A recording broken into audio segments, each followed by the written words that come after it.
I hear you. No?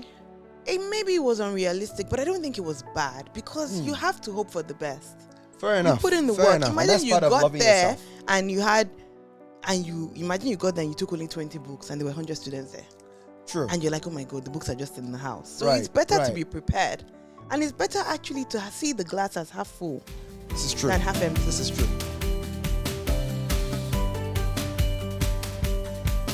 This is a continuation of the last episode. At the end of the last episode, the conversation continued. And so this episode is a continuation of that conversation. And we're talking about loving through the struggle.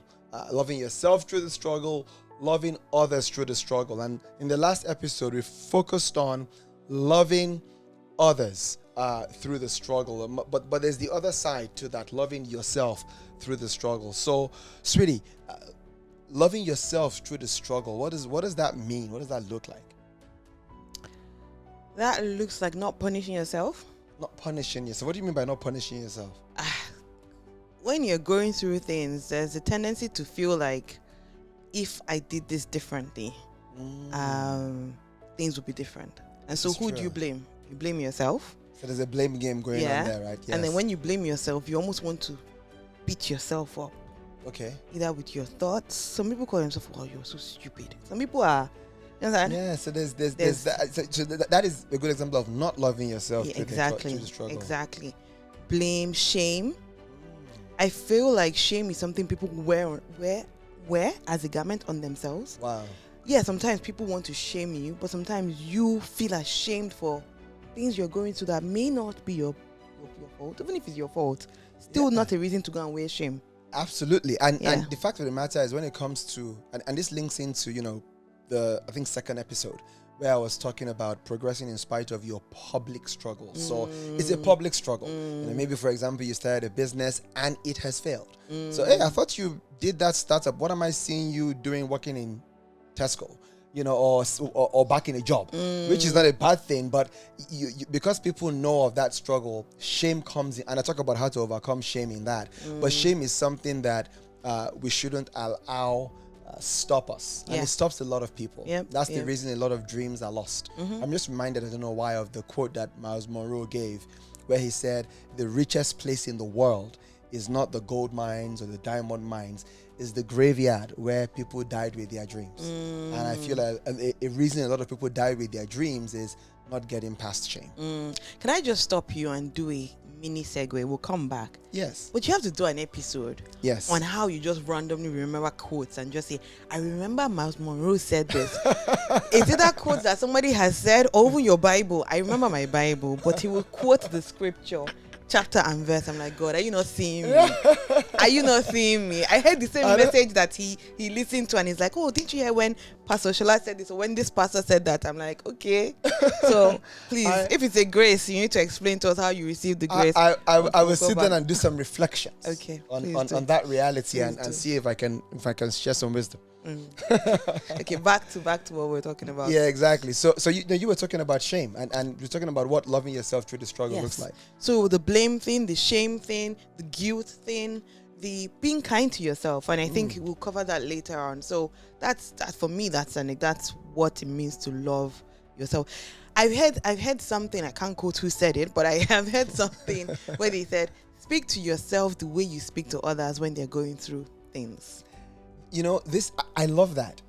And in one of the episodes, I actually talked to that. I actually say that, which is, sometimes if we had a friend who spoke to us the way we spoke to ourselves, we won't be that person's friend anymore. We would actually be like, no, I'm going to protect myself. I'm going to, and loving yourself through the struggle was one of the things, shielding yourself. I'm going to shield myself from this. And because it's coming externally, we protect ourselves. But sometimes we are that person to ourselves, saying the craziest things in a way that is like, why would you speak to yourself this way? And the fact is, research has proven that the words people speak to us impact us, but nowhere near as much as the words we speak to ourselves. whether it's positive or negative. We believe it more. Mm-hmm. We act on it a lot more than what other people are saying to ourselves. So something to think about. So those are the things I would say. Okay. And so any questions for me in terms of loving through the struggle? Of course, because I was peppering with questions last time. Yes. No, I have a few for you. So when you were going through your struggles, how did it make you feel? How did it make me feel? I would say that to be honest with you, and it's just building on what we were just saying, I felt like I was failing. I felt like I was failing. Okay. I know generally speaking, I tend to be hard on myself. One of the conversations we have regularly is, Uche, like, put everything in context and don't be so hard on yourself. So I did feel like I was failing. I felt at some point, some of the things I had to fight through was I was disappointing me, my wife, and anybody else who had known me as. My father sent me to the UK to school through university to get into investment banking type industry, and here I am, not being that successful son. So there was feelings of failure, feelings of disappointment. And I mean, those would be the main two that I would say that probably I needed to work through the most. Okay, that makes sense. I wanted to ask you about failure. So I guess it was because of the expectations you had for yourself and the expectations that you believe people had of you. Absolutely. You weren't fulfilling those expectations. Yes, I wasn't fulfilling those expectations. And I think that there's a key element when it comes to not fulfilling the expectations is I also, we joke about this in the past, but sometimes those expectations were unrealistic. Right? That's something I've had to learn a lot. That the struggle is there, but sometimes the struggle is increased considerably because the expectation you've put on yourself actually doesn't make sense. It actually doesn't make sense. If I think of anything, whether it's a best-selling author, few best-selling authors became best-selling in their first book. Yeah. Right. For example, how quickly I thought things would happen. Can you remember this when I wrote my book, my first book, and I had a talk I was going to do in a university, and then I did all my best to make sure I got all the copies, and my expectation was, look, I'm going to get at least 100 copies. I put it in a suitcase. I dragged it all the way on the train, got all the way to central London. My expectation was, for sure, once they hear me speak, I'm going to sell out. I'm not coming back with one book. And I get into the room, and there were less than 20 students in the room. But just the more, from my experience, and the more I've heard other authors and speakers and coaches, share their stories, that was such an unrealistic expectation. I hear you. No? Maybe it was unrealistic, but I don't think it was bad because you have to hope for the best. Fair enough. You put in the work. Imagine you got there and you imagine you got there and you took only 20 books and there were 100 students there. True. And you're like, oh my God, the books are just in the house. So it's better to be prepared. And it's better actually to see the glass as half full. This is true. Than half empty. This is true. So this is true. I did sell one copy. I guess what it is I feel like it's not about the unrealistic expectations. It's about when they are now not met. So the expectations are not necessarily unrealistic. It's when they are now not met, it's the coaching of yourself to say, oh, actually, yes, I hoped for the best. This was the situation I found on ground. Nothing to do with me. It's not failure. It's nothing that I did wrong. This is true. So the point I'm going to quote again, right, was Zig Ziglar about failure is not a person, it's an event. Yeah. So would this statement be correct? I want to get your perspective. And this is about loving yourself through the struggle. Would you say hope for the best but plan for the worst? Is that a fair statement? It's fair, but the Christian in me is like, I ain't planning for the worst, but I hear you. And I guess, from research around optimism and all that, there's that aspect of realistic optimism. It's hoping for the best and preparing for that. Yes. Believing that it can actually happen. But if it didn't happen or the worst didn't happen, you're asking yourself the question, how do I progress in spite of the worst? Yes. How do I pivot from this? Yes. How do I pivot from it? And if you cannot face those questions, you're not really ready to try. Because the worst can happen. Yes. Which is why we're talking about loving yourself through the struggle. Because you did your best, you worked hard, I wrote the book, I did all that, and the worst happened. Yeah. But you have to continue going. Yes. And sometimes it's not even the worst. It's just not what you thought would happen. This is true. It's just it's a zig. It's a, what's it called? Zigzag. It's not a straight. It's not a straight road. The road to success is not straight, right? Yeah. And maybe you were expecting a straight road. Yeah. And stuff like that. So what has happened is not the worst, but in your mind, oh my God, I wasn't expecting it, so this is the worst. So I have a question for you. Practically, how do we love? You're going to say something. I was asking the question. Oh, you're asking the question. No, go on. Ask the question. Because I was going to ask you how you loved yourself through your struggles. How I love myself through my struggles. It is actually a difficult question to answer because I don't think there's a straight cut answer. I think you've highlighted one of them, which is something I am prone not to do, and that is being kind to myself. And is your point around and genuinely being kind to yourself. I remember when I burnt, and it's something we'll talk about, I'm sure, in future episodes, and where you don't even feel like brushing your teeth. And it's that level of dejection, depression, and losing hopelessness. And being kind to yourself is knowing that the fact that you woke up that morning and you brushed your teeth, you've made progress. Yeah. So the littlest thing in the context of the struggle you are going through, identify it as progress. Don't be like, well, normally I brush my teeth. No, normally you brush your teeth, but you've not been wanting to brush your teeth the last couple of days. The fact that you did it is identifying that as progress. So I think number one is being kind to yourself. And if you are struggling so much that you can't be kind to yourself, get a friend. Get a friend to help you be kind to yourself, to remind you. Because, I remember, if I use my friend, for example, Shoki, he would remind me of, do you know who you are? And remind me of even little things like when we put our minds to doing a party back in the day and it was successful, to say that was you. And it's the same person that is going through this struggle that is going to come out of this struggle. So I think being kind to yourself is one. Number two, loving yourself through the struggle. I would say be patient. And for me, that be patient is edged in being realistic as well. In that you want the goal or something to happen in that year, right? We're currently in 2023. I want it to happen in 2023. But being patient is, if it didn't happen, all hope is not lost. It's kind of like a maths test. They don't score you for the final answer alone.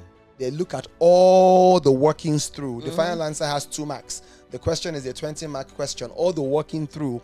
And so the year is not a waste. You didn't quite hit, you didn't get the final answer, it didn't quite hit the way you wanted it to be, but all is not lost. There's still time. There's 2024. So being patient with yourself. And I'm going to throw the same question to you, but I'll say one more thing. The other thing I would say is being content. That one is hard. Why is being content hard? Because I feel like it can be, you're supposed to be content. Yes. But you're supposed to be ambitious. Absolutely. And I use ambitious because people act like ambition is a bad thing. It's not. Yes. You're supposed to want more. Absolutely. For yourself, for your family. Absolutely. But be content. So where is the balance?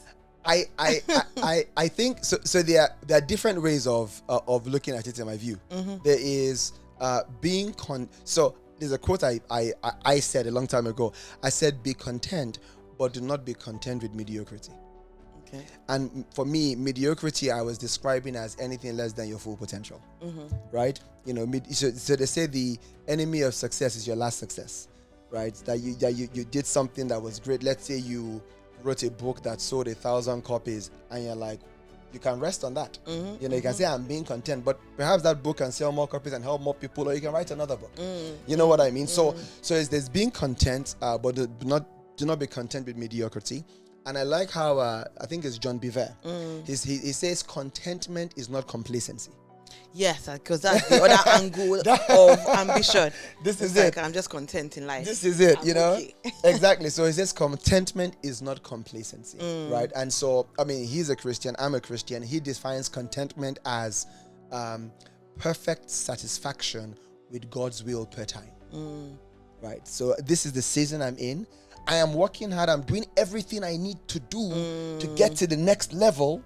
It's not quite happening as I planned or at the time I planned, but I'm going to continue trying. But I'm not going to let the lack of what I want rob me of enjoying the present. I like that. I'll say that again. Yeah.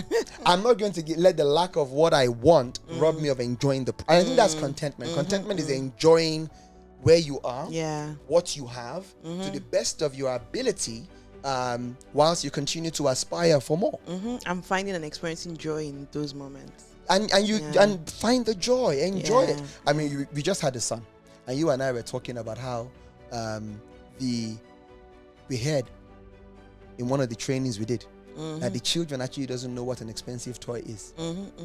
And we've seen it where we have bought different toys, and the one he wants to play with is the empty wipe pack. And he's playing with it like ferociously, and it's like, this thing, this is not your toy. So I think we can learn from children about what contentment is.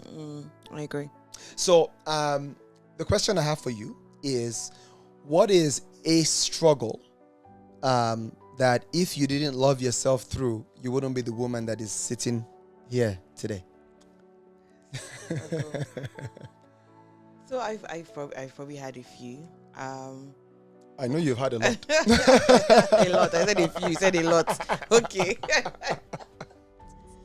I said a lot.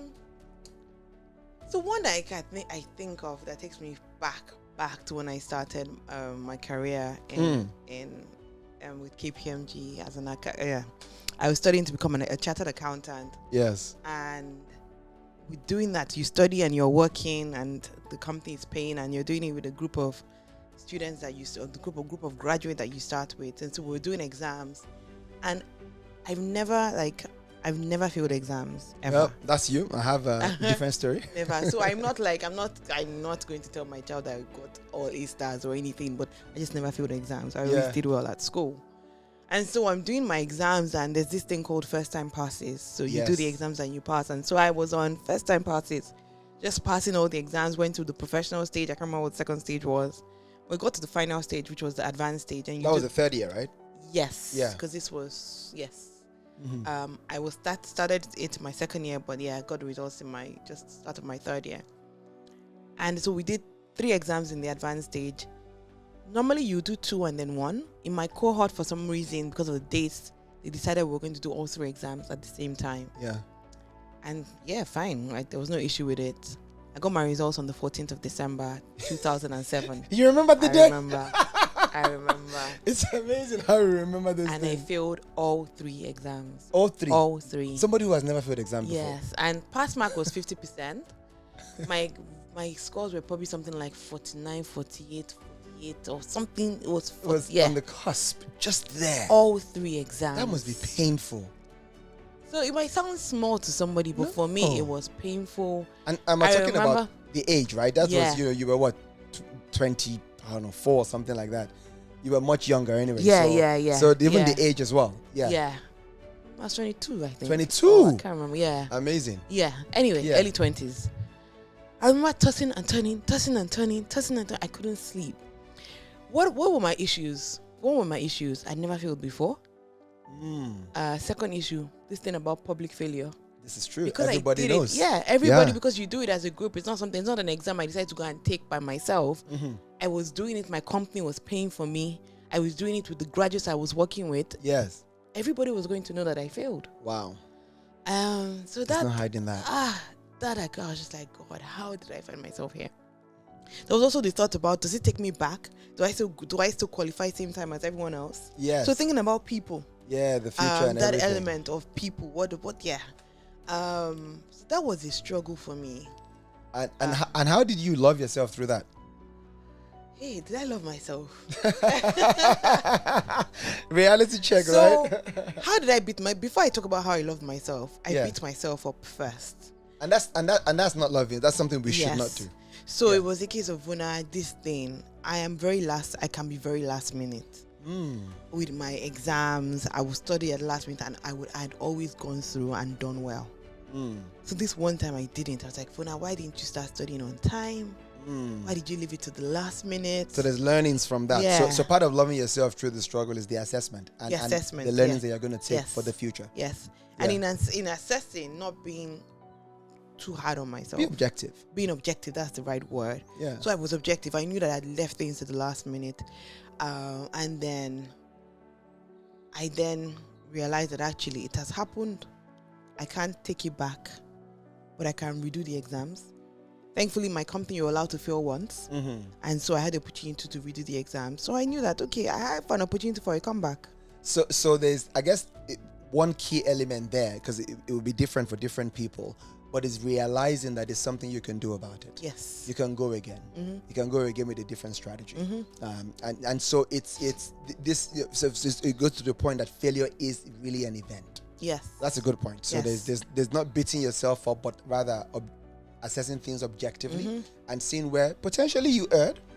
Potentially you could have done things differently, and owning that, being honest with yourself. And then there is the thinking that I can do this differently. I can come back. Yes. So your strategy for comeback. Yeah. The strategy for coming back. Yeah. Anything else? I think that was it, and I just put my head to it. Did you start studying earlier for the next set? I did because I could not fail again. You could not fail again publicly. Because apart from not failing again publicly, failing again would have meant being sacked. Yes, there were lots of things riding on that. Program. Being sacked, and then if I got sacked, I'd have lost my work permit. There was your I remember. Now we are British citizens. Yes, there was a lot riding on it, so I couldn't. But to be honest, even all of that was fine. It was just I couldn't do that public failure again. This is true. I said to myself I couldn't. If I failed again, I'm sure I'd have picked myself up. You'd have been able to handle it. Yeah, but I just thought, no, I don't want to do this to myself again. Yeah. This one, the ball was in my court. Absolutely. There's sometimes, obviously, you want to go again, and the factors are not in your control. Absolutely. This is true. They were in my control, and I was like, I'm going to do everything in my control to make sure that the results are different next time. And this is a very important point you raise, right?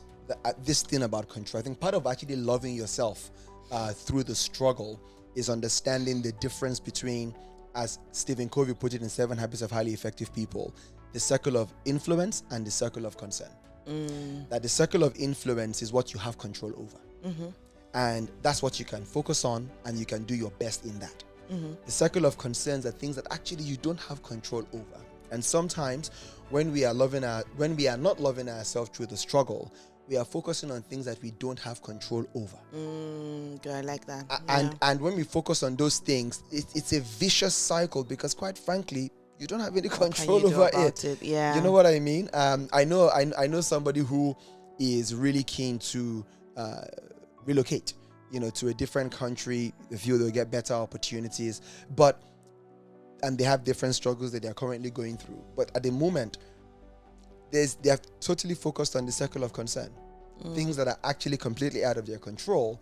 And as long as you do that, you disempower yourself, and you guarantee failure if you don't focus on what you can control.